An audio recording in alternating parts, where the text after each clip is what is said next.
महाराष्ट्र के पूर्व उप मुख्यमंत्री अजीत पवार की विमान दुर्घटना में मृत्यु को लेकर राजनीतिक गलियारों में हलचल तेज हो गई है। अजीत पवार के विमान हादसे को लेकर उठ रहे सवाल अब और ज्यादा तीखे और गंभीर होते जा रहे हैं। दरअसल इसे महज एक दुर्घटना नहीं मानकर अब कुछ लोग इसे हादसा या एक बड़ी साजिश का भी इसमें आशंका जता रहे हैं। दरअसल शरद पवार गुट के सांसद बजरंग सोनवणे ने एक चौंकाने वाला बयान देकर सभी को चौंका दिया और इस बयान के बाद अब कई तरह की बातें आनी शुरू हो गई हैं। दरअसल सांसद बजरंग सोनवणे ने इस हादसे पर गंभीर सवाल उठाए और सवाल उठाते हुए विमान में बम होने की आशंका जता दी। उन्होंने मांग की है कि बारामती हादसे की उच्च स्तरीय जांच होनी चाहिए ताकि सारा सच सामने आ सके। बीट से सांसद बजरंग सोनवणे ने कहा कि जमीन से टकराने से पहले ही विमान के इंजन में विस्फोट होना और उसका आग का गोला बन जाना संदेहास्पद लगता है।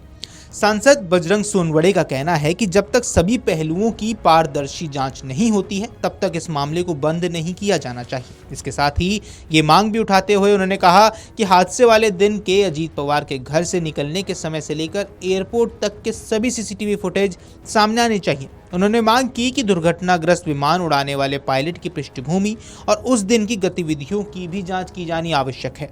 आपको बता दें, शिवसेना यूबीटी के नेता संजय राउत समेत कई नेताओं ने भी अजीत पवार के विमान दुर्घटना को लेकर कई तरह के सवाल उठाए थे।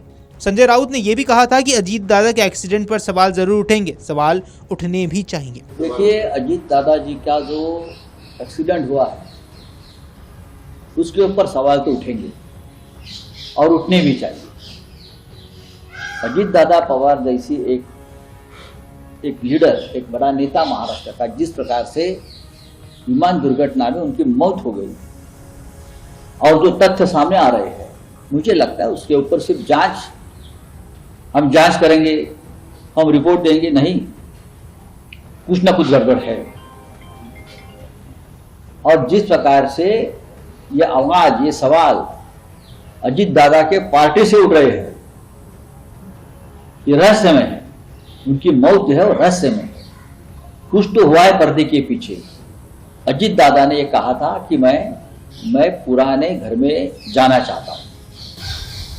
फिर अजीत दादा ने कहा, उसके बाद बीजेपी के लोगों ने अजीत दादा को धमकाया कि अभी तक आपकी सिंचन घोटाले की फाइल बंद नहीं हुई है भाई। ये धमकी थी अजीत पवार। फिर अजीत पवार ने जवाब दिया, मेरी बात छोड़ दीजिए, आपके सिंचन घोटाले की फाइल मेरे पास है। उसके बाद 10 दिन बाद अजीत पवार की रहस्यमय रीत्या मौत होती है। उसका क्या अर्थ है? मुझे तो जस्टिस लोया की याद आई। कुछ नया कुछ कांड किया क्या किसी ने? गड़बड़ है। वहीं आपको बता दें, बारामती में एक चुनावी कार्यक्रम में शामिल होने आए अजीत पवार का विमान लैंडिंग से पहले ही क्रैश हो गया। इस हादसे में उनकी मौत हो गई। उनके निधन के बाद सवाल और जवाब की राजनीति के बाद अब आरोप प्रत्यारोप की राजनीति भी शुरू हुई है। अजीत पवार के निधन के बाद एनसीपी विधायक और अजीत पवार के करीबी माने जाने वाले अमोल मिटकरी का बड़ा बयान सामने आया था।